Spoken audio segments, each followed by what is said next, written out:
வரலாற்றை நாம் அறியணும் அப்படின்னு சொன்னா நமக்கு கல்வெட்டுக்களை காட்டிலும் செப்பேடுகள் தான் அதிகமா நமக்கு. கடைச்சங்க காலத்து பாண்டியர்கள்ல ஆரிய படை கடந்த நெடுஞ்செழியன், தலையாளங்கானத்து சிறுவந்து நெடுஞ்செழியன் ஆகிய மன்னர்கள் முக்கியமானவங்க. சிலப்பதிகாரத்துல கோவலன், கண்ணகி கதையில வரக்கூடிய நெடுஞ்செழிய பாண்டியன் இவனை பற்றி சிலம்பு மிகச் சிறப்பாக எடுத்துரை. அடுத்ததாக கடைச்சங்க கால பாண்டியர் சிறந்து விளங்கியவன் யாருன்னு கேட்டீங்கன்னா தலையாளங்கானத்து சிறுவென்ற பாண்டியன்.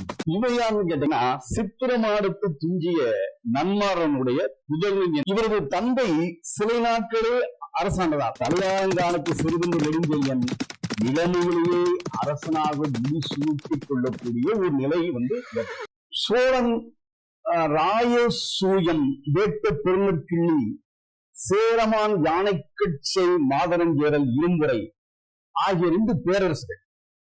இந்த பேரரசுகளும் திதியன், எழில், எருமையூரான், இருங்கோ வேண்மான், பொருணன் ஆகிய வேணிகள் இப்பாண்டிய மன்னனை எதிர்த்து போரிட்டார்.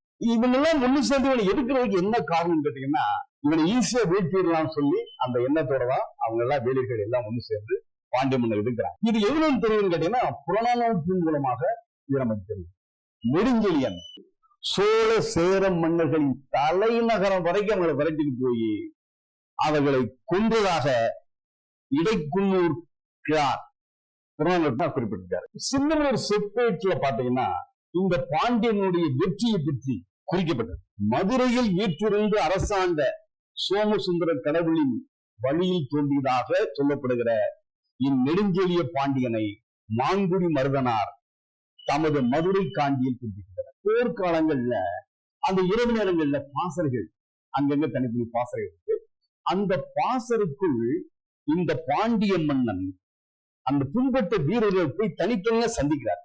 அங்க போய் உட்கார்ந்து அவங்க கிட்ட அன்போடு அருகில உட்கார்ந்து அன்போடு பேசி அவங்களுக்கு ஆறுதல் சொல்லி கொடுத்து விசாரித்து இந்த வழக்கு மன்னனாக இருந்த நெடுஞ்செழிய பாண்டியன் இருந்து இது அந்த அளவுக்கு மிக இரக்கமுள்ள படை வீரர்களை நேசிக்கக்கூடிய ஒரு மன்னனாக பாண்டியன் நெடுஞ்செழியன் இருந்திருக்கார்.